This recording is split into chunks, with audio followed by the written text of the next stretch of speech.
Good morning all of you. I hope you all are good at your home. आज जो हम chapter start करने वाले हैं वो क्लास 8 का चैप्टर 11 है, जिस चैप्टर का नाम है फोर्स एंड प्रेशर। सबसे पहले फर्स्ट ऑफ ऑल मैं आपको एक इंपॉर्टेंट चीज बता दूं, अगर आपको कभी भी लगे कि मैम ने कौन सा बीच बीच में से चैप्टर उठा रही है, तो बेटा इस चीज को लेकर आप बिल्कुल बेफिक्र हो जाएं, क्योंकि आपके जो चैप्टर चल रहे हैं अकॉर्डिंग टू योर सिलेबस ही चल रहे हैं। ओके, तो आज हम चैप्टर 11 पढ़ेंगे। इस चैप्टर का नाम है फोर्स एंड प्रेशर। तो इसमें हम फोर्स के बारे में जानेंगे, प्रेशर के बारे में जानेंगे और एटमॉस्फेरिक प्रेशर के बारे में जानेंगे। यानी आप ध्यान से समझें ये चीज कि हम फोर्स और प्रेशर को लेकर इस चैप्टर में ज्यादातर पढ़ने वाले हैं। तो हम जैसे कि आपको दिख रहा है, हमने first of all the first topic is force. तो हम पहले फोर्स की बात करते हैं। आपने अपनी जूनियर क्लासेस में डेफिनेटली फोर्स को लेकर काफी कुछ जाना होगा। आज हम फोर्स को लेकर उसी तरीके की बेसिक चीजों को आगे की ओर बढ़ाएंगे। तो फोर्स आखिर क्या होता है? देखिए, फोर्स से पहले मैं पुश और पुल पे आना चाहूंगी। बहुत सारे बच्चों को पता भी होगा पुश पुल के बारे में, काफी को नहीं भी पता होगा। तो क्या होता है, पुश मतलब धक्का देना और पुल मतलब खींचना। ठीक है, पुश दैट मीन्स ये अपोजिट डायरेक्शन में हम धक्का दे रहे हैं, और पुल मतलब अपनी ओर को खींच रहे हैं। सबसे पहले एक बेसिक वर्ड को ध्यान रखना है, क्योंकि ये पुश पुल के अंदर ही आप फोर्स को समझ पाएंगे। तो पुश और पुल तो मैंने आपको इस तरीके से बता दिया, लेकिन जो भी फोर्स का इस्तेमाल किया जाता है उसके अंदर पुश और पुल की महत्वपूर्ण भूमिका होती है। मतलब आप पूरी अपने चारों तरफ देखें या आप सुबह से लेकर शाम तक का अपना वर्क देखें, तो आप ये अपने आप ऑब्जर्व करेंगे कि आप जो भी वर्क करते हैं या तो फिर उसमें पुश करने की आवश्यकता पड़ती है या तो फिर पुल करने की आवश्यकता पड़ती है। सपोज कीजिए कि मैं अगर किसी चीज को उठा रही हूं तो उसमें क्या कर रही हूं, मैं उसको पुल कर रही हूँ। जैसे मेरे को भरी हुई बाल्टी उठानी है पानी की, मैंने क्या किया, बाल्टी के पानी को खींचा अपनी ओर। तो मैंने जब पानी को अपनी ओर खींचा तो उसको क्या बोलेंगे, पुल। जब हम अपनी ओर की ओर लेते हैं तो उसको पुल बोलते हैं। जब हम अपनी ओर से अपोजिट डायरेक्शन में जब धक्का देते हैं उसको पुश बोलते हैं। तो आप कोई भी काम करते हैं तो उसमें या तो फिर पुश का इस्तेमाल होता है या तो फिर पुल का इस्तेमाल होता है। उसी को बेसिकली क्या कहा जाता है, फोर्स। यहाँ पे हम फोर्स की पहले डेफिनेशन देख लेते हैं। Force is the defined as a push or pull acting on the body। कोई भी बॉडी, कोई भी ऑब्जेक्ट पर आप या तो फिर पुश करते हैं या पुल करते हैं, उसी को फोर्स कहा जाता है। तो ध्यान रखना है आपको, फोर्स मतलब बेसिकली हिंदी में बल कहा गया है, लेकिन बल के अंदर जो आप बल का इस्तेमाल कर रहे हैं, किसी भी ऑब्जेक्ट पे अगर बल का आप इस्तेमाल कर रहे हैं तो उसके अंदर या तो फिर आप उस ऑब्जेक्ट को पुल कर रहे हैं या आप उस ऑब्जेक्ट को पुश कर रहे हैं। ये दो ही काम करते हैं। जैसे एक और एग्जांपल हम ले लेते हैं। अगर हम दरवाजे को खोलते हैं अंदर की ओर, अगर दरवाजे खोलते हैं तो हम क्या करते हैं, पुल करते हैं। ओके, हम पुल करते हैं। तो बहुत सारे गेम्स भी होते हैं या बहुत सारी चीजें होती है, उसमें आप डे टू डे के लाइफ में भी आप अपने इमेजिनेशन के थ्रू ये सोच सकते हैं कि हम किस किस चीज में पुल कर रहे हैं, किस किस चीज में पुश कर रहे हैं। तो वही क्या कहलाता है, बेसिकली वही फोर्स कहलाता है, बल कहलाता है। बल के अंदर या तो फिर आप पुश करते हैं या पुल करते हैं। ठीक है, अब इफेक्ट ऑफ फोर्स की बात करते हैं कि इफेक्ट ऑफ फोर्स क्या होता है। यानी कि फोर्स के द्वारा, ध्यान से समझना है, it is the very basic content जो कि मैंने आपके लिए रेडी किया है। बहुत आसान है, बहुत सिंपल वे में है, बस ध्यान से सुनने की आवश्यकता है। तो इफेक्ट ऑफ फोर्स यानी फोर्स के द्वारा फोर्स क्या क्या इफेक्ट करता है, या आप ये भी समझ सकते हैं कि फोर्स के द्वारा आप क्या क्या चीजों को कर सकते हैं। कौन कौन सी चीजें आप फोर्स के यानी बल पूर्वक यानी बल के द्वारा कौन कौन सी चीजें आप कर सकते हैं, ये हर एक चीज को मैं डिफाइन करूंगी विथ वन एग्जाम्पल, जिससे आपको समझना बहुत ही आसान हो जाए। पहला है, force can make a stationary object move. कोई भी स्थिर बोल सकते हो और रेस्ट पोजीशन पे जो ऑब्जेक्ट है उसको मूव करवा सकता है। सपोज कीजिए अभी आप जिस भी स्थान पे हो तो बहुत सारी चीजें ना आपके चारों ओर रखी होगी। चारों ओर मतलब जो ऐसी चीजें जो आप होल्ड कर सके आराम से। मैं वर्क डन भी समझाऊंगी, पहले आप ये ध्यान रखना कि आपके चारों ओर जिस भी स्थान पे इस वक्त आप बैठे हैं, आपके चारों ओर बहुत सारी चीजें जो है वो उपलब्ध होंगी। चाहे वो कॉपी होगी, किताब होगी, पानी की बोतल होगी, चेयर होगी, है ना। तो उसको आप अभी क्या है, वो स्टेशनरी है, दैट मीन्स वो रेस्ट पर है। अगर चीज स्थिर है, सपोज कीजिए बोतल है, बोतल सपोज कीजिए सरफेस पर रखी हुई, तो मैंने इस बोतल को उठा लिया, लेकिन आप सपोज कीजिए ये बोतल एक सरफेस पे यानी कि एक टेबल पे रखी हुई है, तो बोतल इस रेस्ट पर है, स्टेशनरी है, उसको कुछ नहीं हुआ है, आराम से वो रखी है। लेकिन अगर उसी वक्त आपको प्यास लगती है और पानी की बोतल को आप उठा लेते हैं, तो यह वो मूविंग में आ जाएगी। वो रेस्ट पोजीशन पे जो थी, जब आप उसको उठा रहे हैं, जिस वक्त वो उठा रहे हैं वो किस पोजीशन में आ गई, वो मूविंग पोजीशन में आ गई। तो कोई भी रेस्ट या स्टेशनरी ऑब्जेक्ट को आप मूविंग पोजीशन में यानी मूवमेंट करवा सकते हैं। कोई जैसे कि आप सपोज कीजिए जब तक आप बैट बॉल से नहीं खेलते हैं तब तक वो बैट बॉल आराम से रखा होता है, आपके किसी भी स्थान पे रखा होता है, लेकिन जब आप खेलते हैं तब वो ऑब्जेक्ट क्या है, बैट भी मूविंग पोजीशन में आ जाता है, बॉल भी मूविंग पोजीशन में आ जाता है, क्योंकि आप कंटिन्यू से खेल रहे हैं। एक दोस्त ने बल्ला छोड़ा तो दूसरे ने पकड़ लिया बैट, तीसरे ने छोड़ा तो चौथे ने बैट पकड़ लिया, और बॉल भी कंटिन्यू वर्क में है। तो आप किसी भी ऑब्जेक्ट को क्या कर सकते हैं, मूविंग कंडीशन में ला सकते हैं थ्रू ऑफ फोर्स के द्वारा। आप अपने आप नहीं कर रहे हैं, आप बल लगा रहे हैं उसमें। आप अगर बैट से अगर बॉल को घुमाते हैं या क्रिकेट खेलते हैं तो उस वक्त आप बैट पे बल लगाते हैं और वो बल बैट बॉल पे लगाता है तो बॉल क्या हो जाती है, सिक्सर लग जाती है। तो आपको ध्यान ये रखना है, कोई भी स्टेशनरी ऑब्जेक्ट हो, कोई भी रेस्ट पर ऑब्जेक्ट है, तो हम उसे बल के द्वारा, बल करता है, ध्यान रखना, अभी बल पे ध्यान देना है, हमें अपने एनर्जी पे ध्यान नहीं देना, हमें बल पे ध्यान देना है। तो बल क्या काम कर रहा है, बल इस रेस्ट पोजीशन को मूविंग पोजीशन में ला रहा है, यानी मूवमेंट करवा रहा है। तो बल पहला काम क्या कर सकता है, मूवमेंट करवा सकता है कोई भी स्टेशनरी ऑब्जेक्ट को। सॉरी मुझे प्यास लग गई।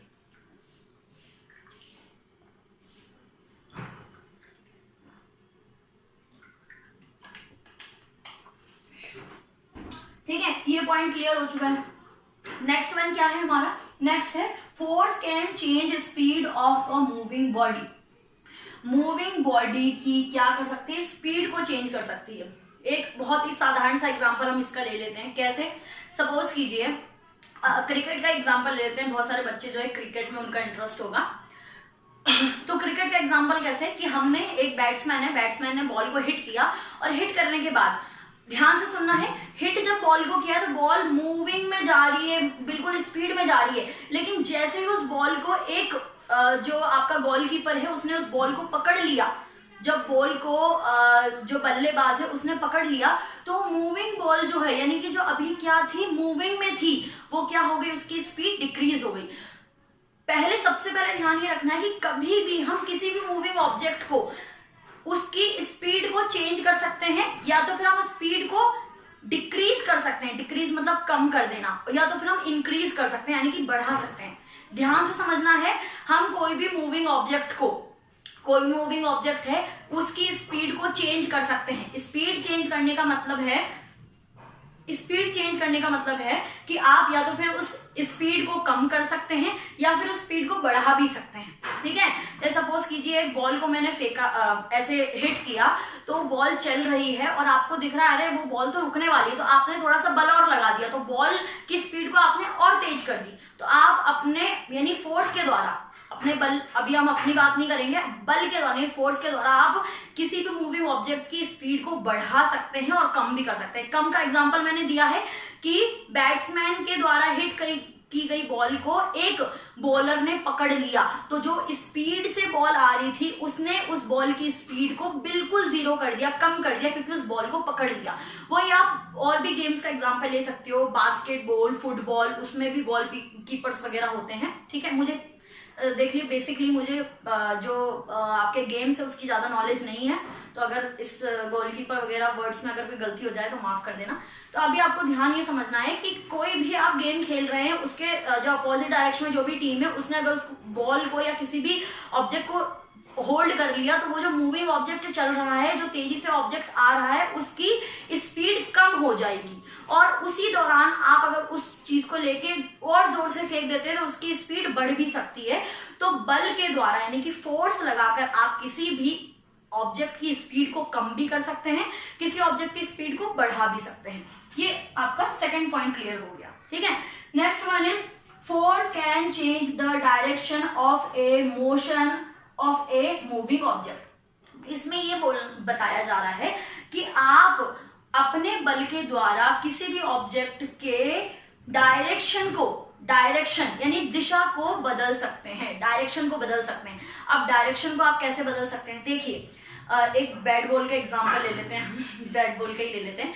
तो अब क्या है कि बॉलर ने बॉल को फेंका है और बैट्समैन जो है उसने बॉल को हिट किया है।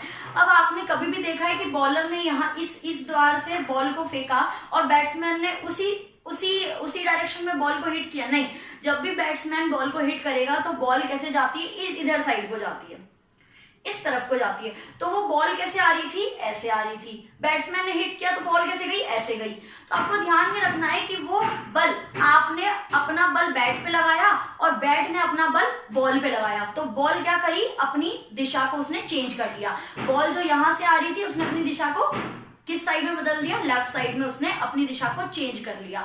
तो आप बल के द्वारा किसी भी ऑब्जेक्ट की दिशा को, दिशा मतलब डायरेक्शन को चेंज कर सकते हो। बल के द्वारा किसी भी ऑब्जेक्ट के डायरेक्शन को यानी कि दिशा को बदल सकते हो। ठीक है, बॉल की दिशा क्या थी, ये थी, सीधी दिशा थी बॉल की, और जब बैट्समैन ने बॉल को हिट किया तो दिशा क्या हो गई, राइट साइड में चली गई दिशा, या आप उधर भी बोल सकते हो, सेम डायरेक्शन नहीं बोल सकते, इधर जा सकती, इधर जा सकती, कोई भी दिशा जो है वो परिवर्तित हो सकती है। तो इसमें आपको मेन मोटिव ध्यान ये रखना है कि बल के द्वारा दिशा परिवर्तित हो सकती है, दिशा बदल सकती है। Force can change direction of a moving object. ठीक है, फोर्स किसी मूविंग ऑब्जेक्ट का डायरेक्शन जो है वो बदल सकता है। Next one is force can change shape, size end of an object. Force जो है यानी बल लगने के साथ किसी भी ऑब्जेक्ट का साइज और शेप चेंज हो सकता है। इसका साधारण सा एग्जांपल, बहुत सारे एग्जांपल होते हैं। देखिए, साइंस जो है बेसिकली आपकी डेली लाइफ से ही रिलेटेड है। आपके कोई ना कोई एग्जांपल आपको डेली लाइफ से ही आप मिल जाएंगे, आप अपने चारों ओर देखेंगे तो। चलिए एक एग्जांपल छोटा सा ले लेते हैं। सपोज कीजिए आप एक कील को दीवार में ठोक रहे हैं, ठीक है। उस दौरान क्या हो जाता है, कभी कभी कील क्या हो जाती है, बैंड हो जाती है, मुड़ जाती है। ठीक है, मुड़ जाती है तो उसने क्या किया, आपने अपना बल किस पे लगाया, हथौड़े पे लगाया, हैमर पे लगाया, और उसने अपना बल कील पे लगाया, नेल पे लगाया। कील क्या हो गई, मुड़ गई। कील ने क्या किया, अपने शेप को चेंज कर दिया। तो उस बल के द्वारा कील का शेप क्या हो गया, चेंज हो गया। चलिए एक दूसरा एग्जांपल ले लेते हैं। दूसरा एग्जांपल आप सपोज कीजिए, जब आपकी मम्मी आटे को गूंथती है, उस दौरान आटा जो होता है, फ्लोर जो होता है वो कैसा होता है, स्प्रेड होता है, फैला हुआ होता है। लेकिन जब उसमें पानी डाल के डो रेडी करती है, यानी कि गूंथा हुआ आटा जब मम्मी रेडी करती है, तो उस दौरान उस आटे की साइज क्या हो जाता है और शेप क्या हो जाता है, चेंज हो जाता है। तो आपको ये ध्यान देना, जब हम किसी ऑब्जेक्ट पे बल लगाते हैं, बल लगा रहे हैं, अपना फोर्स लगा रहे हैं, तो उस ऑब्जेक्ट का शेप और साइज चेंज हो सकता है। किसी भी ऑब्जेक्ट का शेप और साइज हमारे बल लगाने के दौरान, बल लगाने के द्वारा चेंज हो सकता है। It is a very important thing, ध्यान रखना है। ये आपने देख लिया कि फोर्स क्या क्या चीजें कर सकता है। देखिए फोर्स क्या क्या चीजें कर सकता है, एक बार रिमाइंड कर लेते हैं। फोर्स क्या कर सकता है, किसी भी रेस्ट पोजीशन के ऑब्जेक्ट को मूव करवा सकता है, फर्स्ट पॉइंट। फोर्स किसी की भी स्पीड को कम या ज्यादा कर सकता है, किसी मूविंग ऑब्जेक्ट की स्पीड को कम या ज्यादा कर सकता है। फोर्स डायरेक्शन यानी कि दिशा को बदल सकता है, और फोर्स शेप और साइज को चेंज कर सकता है। ये आपका मेन था, फोर्स क्या क्या कर सकता है, उसका इफेक्ट क्या क्या होता है। देखिए एक और बहुत ही बेसिक चीज मैं आपको बता देती हूँ, जो कि आपकी बुक के अकॉर्डिंग है, कि कभी भी आप अपोजिट डायरेक्शन में अगर कोई भी बल लग रहा है तो नेट फोर्स 0 होगा। कैसे, एक एग्जांपल ले लेते हैं क्योंकि एग्जांपल अच्छे समझ में आता है। सपोज कीजिए मैंने एक रस्सी पकड़ी है, रस्सी जिससे आप रस्सी कूदने वाली रस्सी, और मैंने अपना पूरा बल इस रस्सी पे लगाया है, और मेरे ही अपोजिट में एक और इंसान खड़ा है, वो भी मेरे ही जितना बल लगा रहा है, तो मैं भी अपना लगा रही हूँ, वो भी अपना लगा रहा है, तो रस्सी तो कहीं जाएगी नहीं, रस्सी कहीं जाएगी नहीं, या तो फिर वहां जा सकती है जहां पे बल ज्यादा है। लेकिन मैंने क्या कहा, बल दोनों तरफ से इक्वल लग रहा है, मैं भी अपना बल लगा रही हूँ कि रस्सी पूरी खींच लूं, और जो सामने मेरे इंसान है वो भी उतना ही बल लगा रहा है, तो इसमें नेट फोर्स कितना होगा, 0 होगा। नेट फोर्स कितना होगा, 0 होगा, क्योंकि ये बैलेंस्ड फोर्स है, क्योंकि ये बैलेंस्ड फोर्स है। बैलेंस्ड फोर्स का मतलब क्या है कि दोनों डायरेक्शन पे ही एक जैसा ही बल लग रहा है, इसलिए balanced force is equal to net force 0 force होगा। वहीं अगर मैं जिस डायरेक्शन में खड़ी हूँ उस डायरेक्शन में मैंने 2 लोगों को और ले लिया, यानी कि लोगों को ऐड कर लिया, और उन व्यक्ति ने अपना बल लगाया, तो मैंने क्या किया, लोगों को ऐड कर लिया। तो जब हम लोगों को ऐड किया मतलब बल ऐड हो गया, यानी कि फोर्स क्या हो गया, ज्यादा हो गया। फोर्स क्या हो गया, ज्यादा हो गया, ऐड हो गया, तो बल ज्यादा हो जाएगा। जब बल ऐड हो जाएगा तब क्या हो जाएगा, हमारा बल भी अधिक हो जाएगा। ठीक है, अगर मेरी तरफ से इंसान घट गए और वहां से भी घट गए इंसान, तो बल क्या हो जाएगा, कम हो जाएगा। मतलब जितने ज्यादा लोग उतने ज्यादा बल, जितना कम लोग उतना कम बल। ये एक बेसिक सी चीज आपको समझानी थी। तो अब हम नेक्स्ट टॉपिक की बात करते हैं, type of force. Type of force, type of force में बेसिकली आप ध्यान रखना, नेक्स्ट कंटेंट जो होगा, नेक्स्ट टॉपिक जो होगा, उसमें मैं सारे फोर्स के बारे में एक एक करके समझाऊंगी आपको कि ये फोर्स क्या होता है, किस काम आता है, कैसे वर्क करता है, ये सारी चीजें मैं आपको क्लियर करूंगी। अभी हमें समझना है दो प्रकार के फोर्स होते हैं, एक होता है कॉन्टेक्ट फोर्स, एक होता है नॉन कॉन्टेक्ट फोर्स। कॉन्टेक्ट का मतलब क्या है और नॉन कॉन्टेक्ट का मतलब क्या है? कॉन्टेक्ट का मतलब है आपकी फिजिकल बॉडी जो है उससे अटैच हुई है या फिजिकल बॉडी जुड़ाव हुआ है उसका, उसको कॉन्टेक्ट फोर्स कहते हैं। अभी थ्रू द एग्जांपल और अच्छे तरीके से एक्सप्लेन करूंगी, अभी आप पहले ध्यान सुनिए। नॉन कॉन्टेक्ट जिसमें आपको अपना बल यानी अपना डायरेक्टली हाथ लगाने की आवश्यकता नहीं पड़ी है या टच करने की आवश्यकता नहीं पड़ी है, उसको नॉन कॉन्टेक्ट कहा जाता है। इसमें फिजिकल बॉडी टच में आती है। जैसे इसका एग्जाम्पल क्या है, जैसे कि एग्जाम्पल है मस्कुलर फोर्स, फ्रिक्शनल फोर्स। मैंने क्या बोला, इन सबके बारे में एक एक अलग अलग टॉपिक्स को लेकर उठा के मैं एक एक चीज को पढ़ाऊंगी। अभी आपको ध्यान ये रखना है, हम कॉन्टेक्ट फोर्स और नॉन कॉन्टेक्ट फोर्स की बात कर रहे हैं, जिसमें आपका शरीर बल लगा रहा है या आपको टच करने की आवश्यकता पड़ रही है, यानी कि कांटेक्ट में जाने की आवश्यकता पड़ रही है, उसको कांटेक्ट फोर्स कहते हैं। जैसे कि मेरे को ये बोतल उठानी है, मुझे बोतल उठानी है, मुझे कॉपी उठानी है, तो मुझे इसको टच करना पड़ेगा ना। अब ऐसा तो नहीं है कि मैं जादू की छड़ी घुमाऊंगी कि अरे आ जाओ आ जाओ आ जाओ आ जाओ आ जाएगा, ऐसा तो कुछ नहीं होगा। क्या होगा, हमें इसको छूना पड़ेगा, टच करना पड़ेगा। तो जिस चीज को हमें टच करके बलपूर्वक उसका इस्तेमाल करना पड़े वो कांटेक्ट फोर्स होता है। और नॉन कांटेक्ट फोर्स वो फोर्स होता है जिसमें आपको उसको टच करने की जरूरत नहीं पड़ती। नॉन कांटेक्ट फोर्स में एग्जांपल क्या है, ग्रेविटेशनल फोर्स। ग्रेविटेशनल फोर्स का मतलब है आप कोई भी चीज ऊपर से नीचे आ जाएगी, आपने उसको छुआ नहीं है, अगर वो ऊपर गई है तो ग्रेविटी उसको नीचे की ओर खींच देगी। मैं इस हर एक टॉपिक को, इनके जो 5 हैं, ये सबको एक एक करके पढ़ाऊंगी, ध्यान रखना। एक मैग्नेटिक फोर्स, मैग्नेट के अंदर भी आपको कुछ करना नहीं पड़ता, मैग्नेट अपने आप ही मेटल की चीजों को, अपने अराउंड जितने भी मेटल की चीजें उनको खींच लेता है, ठीक है। वही हम इलेक्ट्रोस्टैटिक फोर्स इसी प्रकार से होता है। तो ये सारे ही फोर्स, मतलब कि ये वाले फोर्स क्या है, कांटेक्ट, यानी कि हमें इसके कांटेक्ट में जाना पड़ता है, और ये वाले फोर्स नॉन कांटेक्ट, मतलब इसको हमें टच नहीं करना पड़ता, ये अपने आप ही उस जो भी ऑब्जेक्ट है अपनी ओर खींच लेते हैं। तो ये आपका कांटेक्ट और नॉन कांटेक्ट फोर्स इसी के साथ कंप्लीट होता है। नेक्स्ट कंटेंट में हम इन सारे फोर्स के बारे में डिटेल में जानेंगे, और प्रेशर के बारे में डिटेल में जानेंगे, और एटमॉस्फेरिक प्रेशर के बारे में जानेंगे। आई होप आपको ये जो कंटेंट है वो समझ में आया होगा। अगर समझ में आया है, पसंद आया है, तो प्लीज लाइक, सब्सक्राइब और शेयर जरूर करें।